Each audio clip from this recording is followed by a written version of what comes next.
Growing up in Newark, New Jersey, uh, I went to a predominantly black school. And in that school, there were a handful of white kids that went through hell. And, in plain and simple, they experienced racism, right? Uh, and I mention that because in elementary school, I had no clue as to what that really meant and what it was. I just knew that kids teased them and made fun of them and things of that nature. And we laughed and stuff like that, but had no clear and true understanding of what that really meant and what effect it would have. I didn't understand it until I became old enough to understand it. And so, navigating society, you learn to understand racism better and learn to navigate it. And so I began a career as a stagehand, and on this job, I loved it. I adored it. But I worked in a predominantly white field,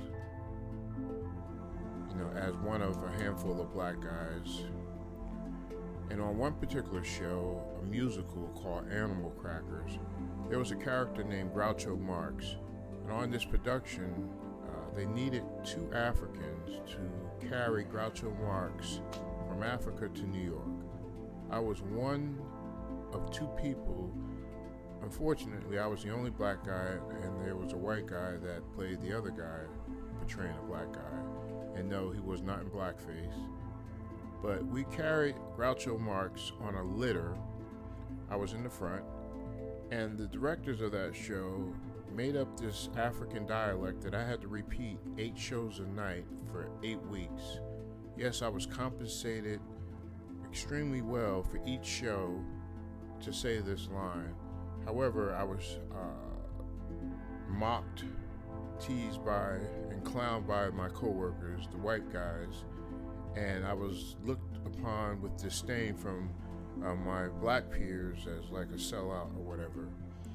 And I would often go home and talk to my dad about it, who also experienced tough times. He dealt with a lot of racism in his employment at one point in time. But my dad was one of the most humblest people in the world.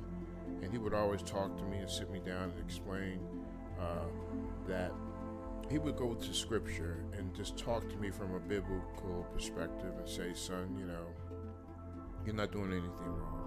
And would guide me and love on me and just encourage me to keep pressing through and not to give up and don't let anyone steal my joy, essentially. And that's exactly what I did, We prayed together, and I would just put my boots on, strap them up real tight, and go to work. And I pressed through. And so it gets tough out there sometimes, but we just have to keep fighting through. And ultimately what happens is that we learn to develop grit. And just like my friend Petey, he went on to become an executive at a bank, a now defunct bank in New Jersey. I haven't been in touch with him lately, but he went on to be a successful banker. And Diane was the young lady. She too went on to become a successful doctor. I'm sure she's somewhere in New Jersey practicing still. But they endured so much, just like I did as a stagehand for 16 plus years. I never gave up. And so the moral of the story is that we go through tough times sometimes, but when you persevere and you continue to fight, you learn to overcome. So you never quit. Just continue to be tenacious and always put your trust in God. My name is Frank, and this is my grit story.